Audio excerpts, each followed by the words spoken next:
Banning oil and beefing up human rights. Joining us to talk about it all, Congresswoman Jackie Speier, Democrat from California, who serves on the House Armed Services Committee. Congresswoman, good to see you. You know, House Speaker Pelosi announcing today the House will vote on a number of measures, including its own oil ban outside of the president's, examine Russia's status in the WTO, and also updating a human rights bill.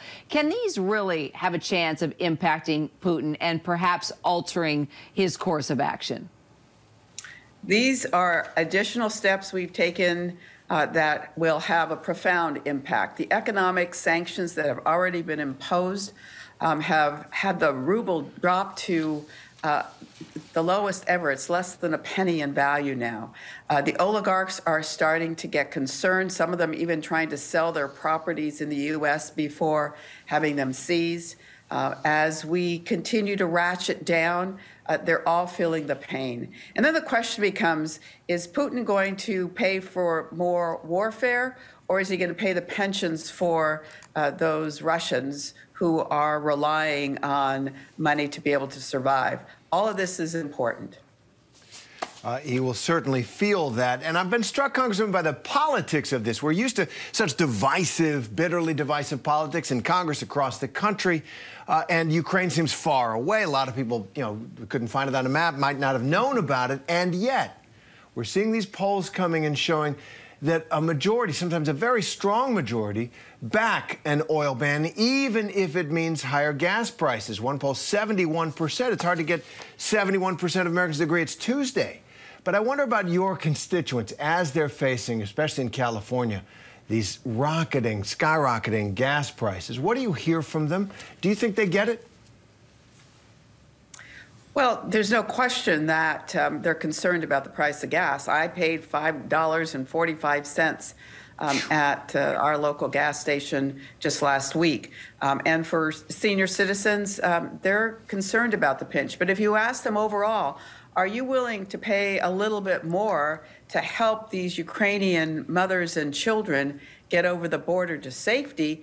I think it's going to be unanimous. You've never seen so much cooperation between the Republicans and Democrats in Congress as you have in the last few weeks as it relates to Ukraine. There is a recognition that this is not just about Ukraine. This is about democracies across Europe falling, and the absolute requirement to push back on Putin, both economically and strategically.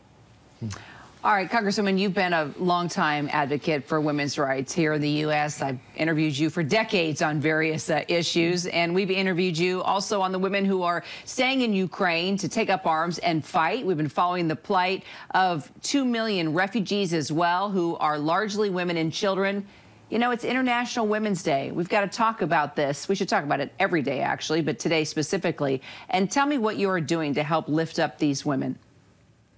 We are organizing speeches on the floor today because it is a travesty. It is an inhumanity that Putin has been allowed this kind of a effort to undermine these families in Ukraine. So we feel very strongly that we need to speak up. I mean, this is a death march for some of these families as they cross Ukraine trying to get into Poland or Romania. And I feel very strongly that the president has to put a red line down that unless Putin creates a ceasefire opportunity for the hundreds of thousands, probably millions of Ukrainians who want to be able to get to safety, that will be a red line for us. We have got to do this for the Ukrainian people.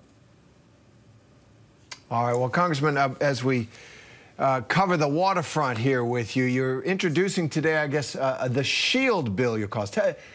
Tell us about that. I guess it's about this sharing of private photos that happens so often on social media. Revenge porn, it's sometimes called. So what does this bill do? And it seems, timely, since women are more often the victims of this kind of assault, this kind of crime.